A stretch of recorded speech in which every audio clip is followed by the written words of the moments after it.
فصل ثانی حدیث نمبر 1324۔ علی رضی اللہ عنہ بیان کرتے ہیں ابو بکر رضی اللہ عنہ نے مجھے حدیث بیان کی اور ابو بکر رضی اللہ عنہ نے سچ فرمایا۔ انہوں نے بیان کیا میں نے رسول اللہ صلی اللہ علیہ وسلم کو فرماتے ہوئے سنا، جب کوئی شخص کسی گناہ کا ارتکاب کرتا ہے پھر وضو کر کے نماز پڑھ کر اللہ سے مغفرت طلب کرتا ہے تو اللہ اس سے معاف کر دیتا ہے۔ پھر آپ صلی اللہ علیہ وسلم نے یہ آیت تلاوت فرمائی۔ ترجمہ: اور وہ لوگ جب کوئی برا کام کر گزرتے ہیں یا اپنی جان پر ظلم کر بیٹھتے ہیں تو اللہ کو یاد کرتے ہیں، پھر اس سے اپنے گناہوں کی مغفرت طلب کرتے ہیں۔ ترمذی، ابن ماجہ۔ البتہ ابن ماجہ نے آیت ذکر نہیں کی۔ اس کی سند حسن ہے۔ حدیث نمبر 1325۔ حذیفہ رضی اللہ عنہ بیان کرتے ہیں جب نبی صلی اللہ علیہ وسلم کو کوئی اہم مسئلہ درپیش ہوتا تو آپ صلی اللہ علیہ وسلم فوراً نفل نماز کا اہتمام فرماتے۔ اس کی سند ضعیف ہے۔ حدیث نمبر 1326۔ بریدہ رضی اللہ عنہ بیان کرتے ہیں ایک روز رسول اللہ صلی اللہ علیہ وسلم نے صبح کے وقت بلال رضی اللہ عنہ سے پوچھا، کس عمل کی وجہ سے تم مجھ سے پہلے جنت میں چلے گئے؟ میں جب بھی جنت میں گیا تو میں نے تمہارے جوتوں کی آواز اپنے آگے سنی۔ انہوں نے عرض کیا، اللہ کے رسول، میں جب بھی اذان کہتا ہوں تو 2 رکعتیں پڑھتا ہوں، اور جب میرا وضو ٹوٹ جاتا ہے تو میں فوراً وضو کرتا ہوں، اور میں سمجھتا ہوں کہ اللہ کا شکر ادا کرنے کے لیے 2 رکعتیں پڑھنا مجھ پر لازم ہے، لہٰذا میں 2 رکعتیں پڑھتا ہوں۔ رسول اللہ صلی اللہ علیہ وسلم نے فرمایا، انہی 2 کی وجہ سے تم اس مقام کو پہنچے ہو۔ اس کی سند حسن ہے۔ حدیث نمبر 1327۔ عبداللہ بن ابی اوفا رضی اللہ عنہ بیان کرتے ہیں رسول اللہ صلی اللہ علیہ وسلم نے فرمایا، جس شخص کو اللہ سے کوئی حاجت و ضرورت ہو یا کسی انسان سے کوئی کام ہو تو وہ اچھی طرح وضو کر کے 2 رکعتیں پڑھے، پھر اللہ تعالیٰ کی ثنا بیان کرے اور نبی صلی اللہ علیہ وسلم پر صلوات پڑھے، پھر یوں دعا کرے، اللہ حلیم و کریم کے سوا کوئی معبود برحق نہیں، عرش عظیم کا رب پاک ہے، ہر قسم کی حمد اللہ کے لیے ہے جو تمام جہانوں کا رب ہے۔ میں تجھ سے ان اعمال و اسباب کی درخواست کرتا ہوں جو تیرے رحمت اور تیری مغفرت کو واجب و موقع کر دے۔ میں ہر نیکی کو غنیمت جاننے اور ہر گناہ سے بچنے کی تجھ سے درخواست کرتا ہوں۔ سب سے زیادہ رحم فرمانے والے، میرے تمام گناہ معاف فرما دے، میرے تمام غم دور کر دے، اور ہر ضرورت جو تیری رضا کا باعث بنے اسے پورا فرما دے۔ ترمذی، ابن ماجہ اور امام ترمذی نے فرمایا یہ حدیث غریب ہے۔ اس کی سند ضعیف جداً ہے۔ اس باب میں فصل ثالث نہیں۔ باب نماز تسبیح کا بیان۔ فصل اول۔ حدیث نمبر 1328۔ ابن عباس رضی اللہ عنہما سے روایت ہے کہ نبی صلی اللہ علیہ وسلم نے عباس بن عبد المطلب رضی اللہ عنہ سے فرمایا، اے چچا جان عباس، کیا میں آپ کو کچھ عطا نہ کروں؟ کیا میں آپ کو کچھ عنایت نہ کروں؟ کیا میں آپ کو کوئی خبر نہ دوں؟ کیا میں آپ کو 10 خصلتیں عطا نہ کروں کہ جب آپ ان پر عمل کریں تو اللہ آپ کے اگلے پچھلے، قدیم و جدید، سہون کیے گئے یا عمدن چھوٹے بڑے، پوشیدہ اور ظاہر تمام گناہ معاف فرما دے؟ وہ یہ کہ آپ 4 رکعت نماز پڑھیں، ہر رکعت میں سورہ فاتحہ اور کوئی دوسری سورت پڑھیں۔ جب آپ پہلی رکعت میں قرأت سے فارغ ہو جائے اور ابھی قیام میں ہوں تو آپ 15 مرتبہ سبحان اللہ والحمد للہ ولا الہ الا اللہ واللہ اکبر پڑھیں۔ پھر آپ رکوع کریں اور رکوع میں یہی تسبیح 10 مرتبہ پڑھیں، پھر رکوع سے سر اٹھائیں اور 10 مرتبہ یہی کلمات پڑھیں، پھر سجدہ کریں اور سجدہ میں 10 مرتبہ یہی کلمات پڑھیں، پھر سجدہ سے سر اٹھائیں اور 10 مرتبہ یہی کلمات پڑھیں، پھر سجدہ کریں اور 10 مرتبہ یہی کلمات پڑھیں، اور پھر سجدہ سے سر اٹھائیں اور 10 مرتبہ یہی کلمات پڑھیں۔ اس طرح ہر رکعت میں 75 مرتبہ کلمات ہوں گے۔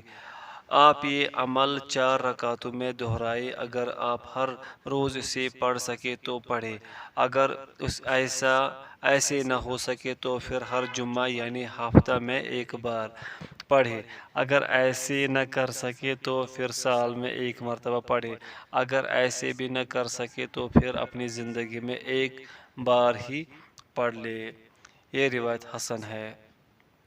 حدیث نمبر 1329، امام ترمذی نے ابو رافع سے اسی طرح روایت کیا ہے۔ حسن واللفظ مرکب۔ حدیث نمبر 1330، ابو ہریرہ رضی اللہ عنہ بیان کرتے ہیں، میں نے رسول اللہ صلی اللہ علیہ وسلم کو فرماتے ہوئے سنا، بندے سے روز قیامت اس کے اعمال میں سے سب سے پہلے نماز کا حساب لیا جائے گا۔ اگر وہ صحیح و درست ہوئی تو وہ فلاح و نجات پا گیا، اور اگر وہ صحیح و درست نہ ہوئی تو پھر وہ ناکام و نامراد ہوگا۔ اگر اس کے فرائض میں کوئی کمی ہوئی تو رب تبارک و تعالی فرمائے گا، دیکھو کیا میرے بندے کے کچھ نوافل ہیں، تو اس طرح فرائض کی کمی کو ان نوافل سے پورا کر دیا جائے گا۔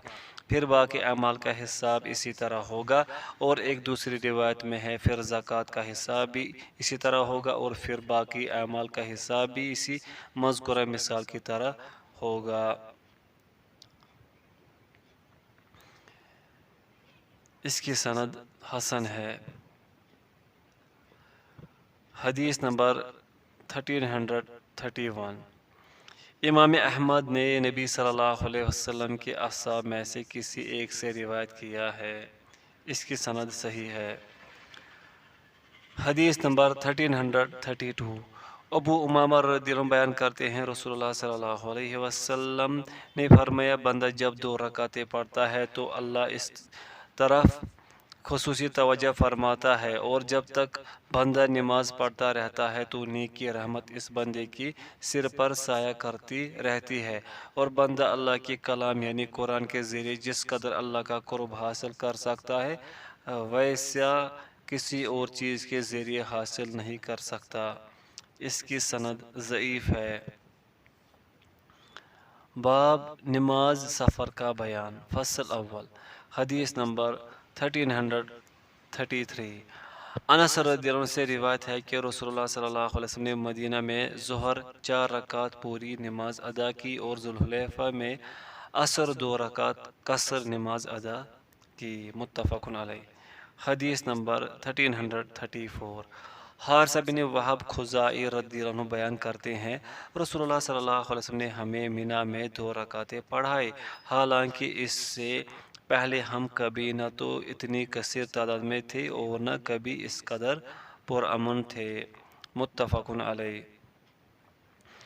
حدیث نمبر 1335، یعلا بن امیہ رضی اللہ عنہ بیان کرتے ہیں، میں نے عمر بن خطاب رضی اللہ عنہ سے کہا، اللہ تعالیٰ نے تو فرمایا، اگر تمہیں اندیشہ ہو کہ کافر تمہیں کسی مصیبت میں ڈال دیں گے تو تم نماز میں کچھ کمی کر لو۔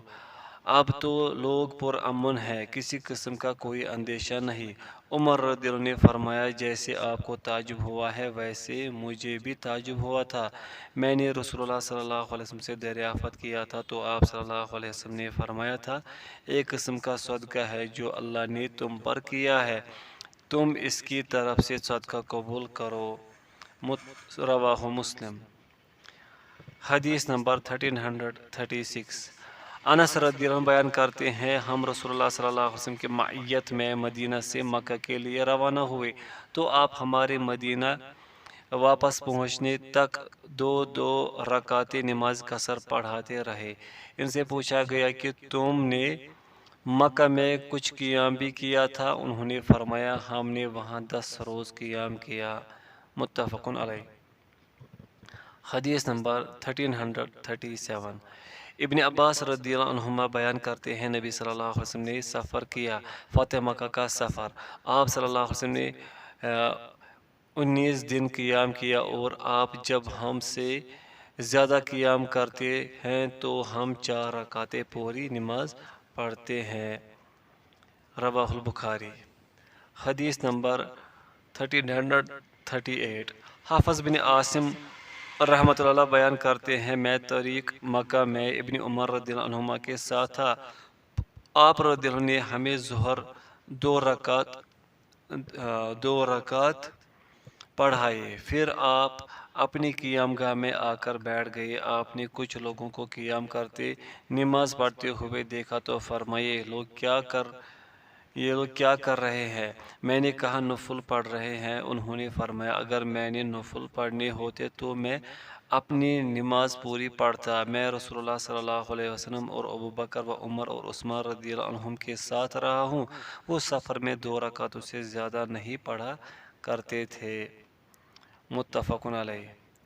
حدیث نمبر 1339۔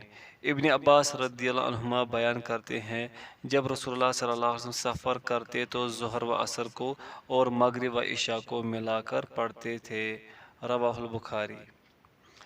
حدیث نمبر 1340۔ ابن عمر رضی اللہ عنہما بیان کرتے ہیں، رسول اللہ صلی اللہ علیہ وسلم دوران سفر اپنی سواری پر جس طرف وہ رخ کرتی نماز پڑھا کرتے تھے، اور آپ رکوع و سجود کے لیے سر کا اشارہ فرماتے تھے۔ آپ فرائض کے علاوہ نماز تہجد اور نماز وتر اپنی سواری پر ادا کرتے تھے۔ متفق علیہ۔ فصل ثانی۔ حدیث نمبر 1341۔ عائشہ رضی اللہ عنہ بیان کرتی ہیں، رسول اللہ صلی اللہ علیہ وسلم نے دوران سفر ہر طرح نماز پڑھی۔ آپ نے قصر بھی پڑھی اور پوری بھی۔ یہ روایت صحیح ہے۔ حدیث نمبر 1342۔ عمران بن حسین رضی اللہ عنہ بیان کرتے ہیں، میں غزوات میں نبی صلی اللہ علیہ وسلم کے ساتھ شریک رہا اور فتح مکہ کے موقع پر بھی میں آپ کے ساتھ موجود تھا۔ آپ نے مکہ میں 18 روز قیام فرمایا۔ آپ 2 رکعتیں پڑھ کر فرماتے، اہل مکہ تم 4 رکعتیں پڑھو کیونکہ ہم تو مسافر ہیں۔ اس کی سند ضعیف ہے، لیکن اس کی اور بھی شواہد ہے۔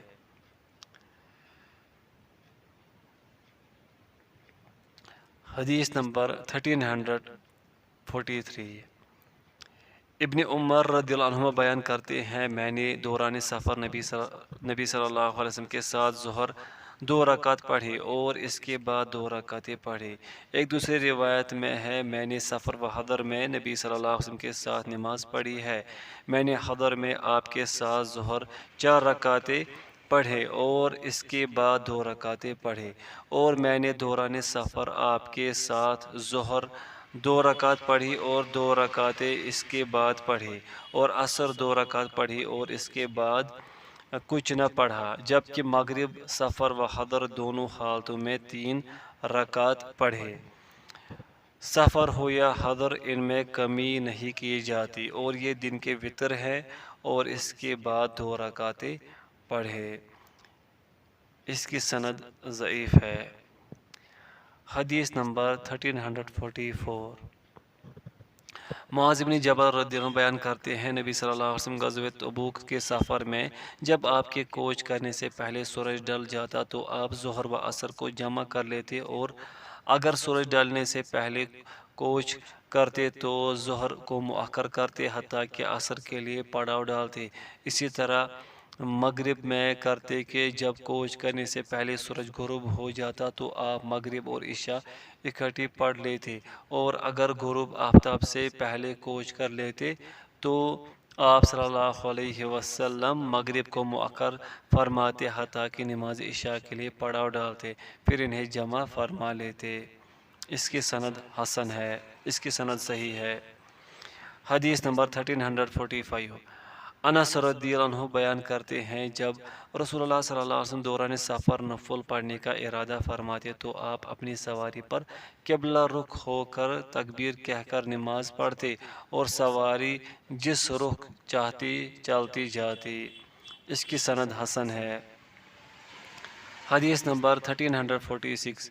جابر رضی اللہ عنہ بیان کرتے ہیں رسول اللہ صلی اللہ علیہ وسلم نے اپنی کسی کام کے لیے مجھے بھیجا، جب میں آیا تو آپ اپنی سواری پر مشرق کی سمت نماز پڑھ رہے تھے اور آپ رکوع کی نسبت سجود کے لیے زیادہ جھک کر اشارہ کرتے تھے۔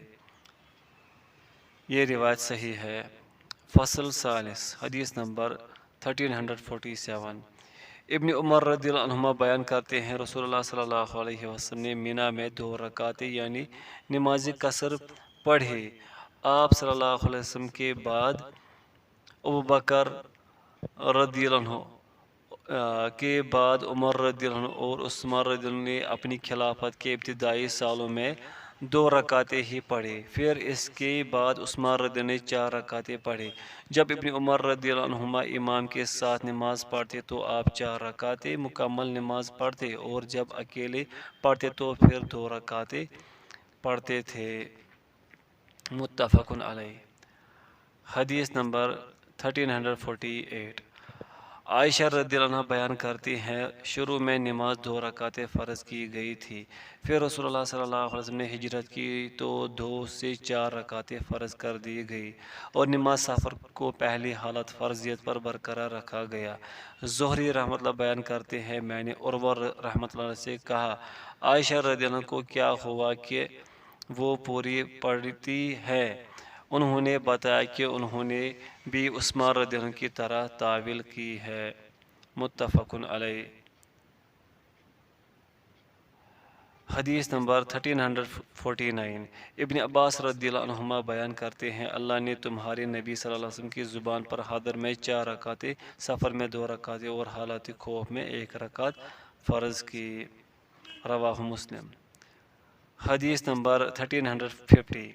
ابن عباس اور ابن عمر رضی اللہ عنہم بیان کرتے ہیں رسول اللہ صلی اللہ علیہ وسلم نے نماز سفر 2 رکعت مشروع فرمائی اور وہ 2 رکعت ثواب کے لحاظ سے پوری ہیں، کم نہیں، جبکہ دوران سفر وتر پڑھنا سنت ہے۔ اس کی سند ضعیف جدا ہے۔ حدیث نمبر 1351۔ امام مالک رحمۃ اللہ بیان کرتے ہیں مجھے یہ حدیث پہنچی ہے کہ ابن عباس رضی اللہ عنہما مکہ اور طائف، مکہ اور اصفہان اور مکہ اور جدہ کے درمیان مسافت جتنے فاصلے پر قصر پڑھا کرتے تھے، اور امام مالک نے فرمایا اور یہ 4 برد مسافت ہے۔ اس کی سند حسن ہے، عفواً یہ حدیث صحیح ہے۔ حدیث نمبر 1352۔ برا رضی اللہ عنہ بیان کرتے ہیں میں رسول اللہ صلی اللہ علیہ وسلم کے ساتھ 18 مرتبہ شریک سفر رہا، میں نے رسول اللہ صلی اللہ علیہ وسلم کو سورج ڈالنے کے بعد نماز ظہر سے پہلے 2 رکعتیں چھوڑتے ہوئے کبھی نہیں دیکھا۔ ابو داؤد، ترمذی اور انہوں نے فرمایا یہ حدیث غریب ہے۔ اس کی سند حسن ہے۔ حدیث نمبر 1353۔ نافع رحمۃ اللہ بیان کرتے ہیں عبداللہ بن عمر رضی اللہ عنہما اپنے بیٹے عبید اللہ کو دوران سفر نفل پڑھتے ہوئے دیکھتے تو آپ اس پر روک ٹوک نہیں کرتے تھے۔ اس کی سند ضعیف ہے۔ باب جمعہ کا بیان، فصل اول۔ حدیث نمبر 1354۔ ابو ہریرہ رضی اللہ عنہ بیان کرتے ہیں رسول اللہ صلی اللہ علیہ وسلم نے فرمایا ہم دنیا میں سب سے آخر پر آئے ہیں لیکن قیامت کے روز سب سے آگے ہوں گے، تاہم انہیں ہم سے پہلے کتاب دی گئی اور ہمیں ان کے بعد دی گئی، پھر یہی یعنی جمعہ کا دن ان پر فرض کیا گیا، مگر انہوں نے اس میں اختلاف کیا اور اللہ نے ہمیں اس کی رہنمائی فرما دی، اسی لیے باقی لوگ ہم سے پیچھے ہو گئے۔ یہود کل ہفتہ کے روز اور عیسائی اس سے اگلے روز اتوار کے روز عبادت کرتے ہیں، اور مسلم کی ایک روایت میں ہے فرمایا ہم دنیا میں سب سے آخر پر ہیں لیکن روز قیامت سب سے پہلے ہوں گے اور سب سے پہلے ہم جنت میں جائیں گے۔ باقی روایت انہوں نے آخر تک حدیث سابق کی طرح بیان کی۔ متفق علیہ۔ حدیث نمبر 1355۔ صحیح مسلم ہی کی ابو ہریرہ اور حذیفہ رضی اللہ عنہما سے مروی حدیث میں ہے، انہوں نے بیان کیا رسول اللہ صلی اللہ علیہ وسلم نے حدیث کے آخر پر فرمایا، ہم دنیا والوں میں سب سے آخر پر آئے، لیکن روز قیامت مقدم ہوں گے اور ساری مخلوق سے پہلے ہمارے متعلق فیصلہ کیا جائے گا۔ رواہ مسلم۔ حدیث نمبر 1356۔ ابو ہریرہ رضی اللہ عنہ بیان کرتے ہیں، رسول اللہ صلی اللہ علیہ وسلم نے فرمایا، تمام ایام سے بہترین دن جمعہ کا دن ہے۔ اسی دن آدم علیہ السلام پیدا کیے گئے، اسی روز جنت میں داخل کیے گئے، اسی روز اس سے نکالے گئے، اور قیامت بھی جمعہ ہی کے روز قائم ہوگی۔ رواہ مسلم۔ حدیث نمبر 1357۔ ابو ہریرہ رضی اللہ عنہ بیان کرتے ہیں، رسول اللہ صلی اللہ علیہ وسلم نے فرمایا، جمعہ کے دن ایک ایسی گھڑی ہے کہ جب کوئی مسلمان بندہ اس گھڑی میں اللہ سے کوئی خیر طلب کرتا ہے تو اللہ اسے وہی چیز عطا فرما دیتا ہے۔ امام مسلم رحمۃ اللہ نے اضافہ نقل کیا ہے، فرمایا وہ مختصر گھڑی ہے۔ صحیحین کی روایت میں ہے، آپ صلی اللہ علیہ وسلم نے فرمایا، جمعہ میں ایک ایسی گھڑی ہے کہ جب مسلمان ٹھیک اس گھڑی میں نماز کے دوران یا نماز کے انتظار میں بیٹھ کر اللہ سے کوئی خیر طلب کرتا ہے تو اللہ اسے وہی چیز عطا کر دیتا ہے۔ متفق علیہ۔ حدیث نمبر 1358۔ ابو بردہ بن ابو موسیٰ رحمۃ اللہ بیان کرتے ہیں، میں نے اپنے والد کو بیان کرتے ہوئے سنا، انہوں نے کہا، میں نے رسول اللہ صلی اللہ علیہ وسلم کو جمعہ کی اس گھڑی کا وقت بیان کرتے سنا کہ وہ امام کے خطبہ کے لیے بیٹھنے سے لے کر نماز سے فارغ ہونے تک ہے۔ رواہ مسلم۔ فصل ثانی۔ حدیث نمبر 1359۔ ابو ہریرہ رضی اللہ عنہ بیان کرتے ہیں، میں طور کی طرف گیا تو میں کعب احبار سے ملا، میں اس کے ساتھ بیٹھ گیا، اس نے مجھے تورات کے بارے میں بتایا اور میں نے اسے رسول اللہ صلی اللہ علیہ وسلم کی احادیث سنائی۔ میں نے اس سے جو کچھ بتایا وہی کچھ تھا جو رسول اللہ صلی اللہ علیہ وسلم نے فرمایا۔ تمام ایام سے بہتر دن جمعہ کا دن ہے، اس میں آدم علیہ السلام کی تخلیق ہوئی، اسی روز زمین پر اتارے گئے، اسی روز ان کی توبہ قبول کی گئی، اسی روز فوت ہوئے، اسی روز قیامت قائم ہوگی۔ جن و انس کے سوا تمام جانور جمعہ کے دن طلوع فجر سے طلوع آفتاب تک قیامت قائم ہونے کے خوف سے چیختے رہتے ہیں۔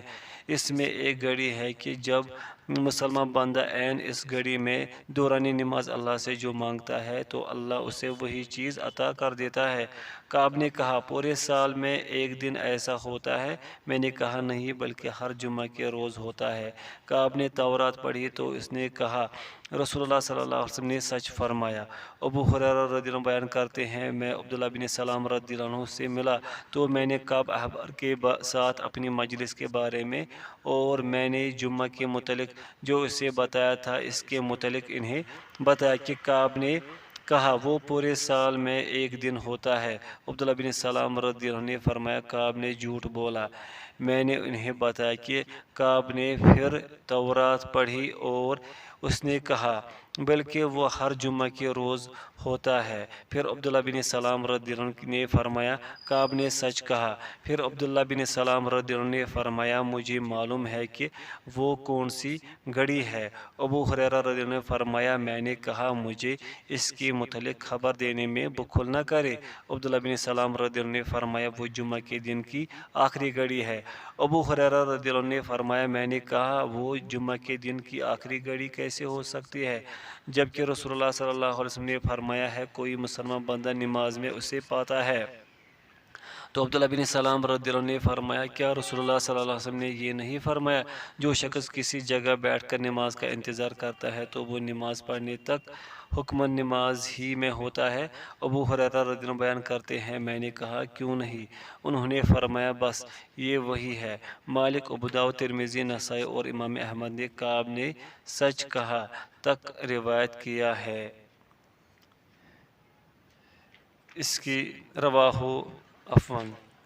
کی سند صحیح ہے۔ حدیث نمبر 1360۔ انس رضی اللہ عنہ بیان کرتے ہیں رسول اللہ صلی اللہ علیہ وسلم نے فرمایا اس گھڑی کو تلاش کرے جس کے بارے میں امید کی جاتی ہے کہ وہ جمعہ کے روز بعد نماز عصر سے غروب آفتاب تک ہوتی ہے۔ یہ روایت صحیح ہے ترمذی۔ فصل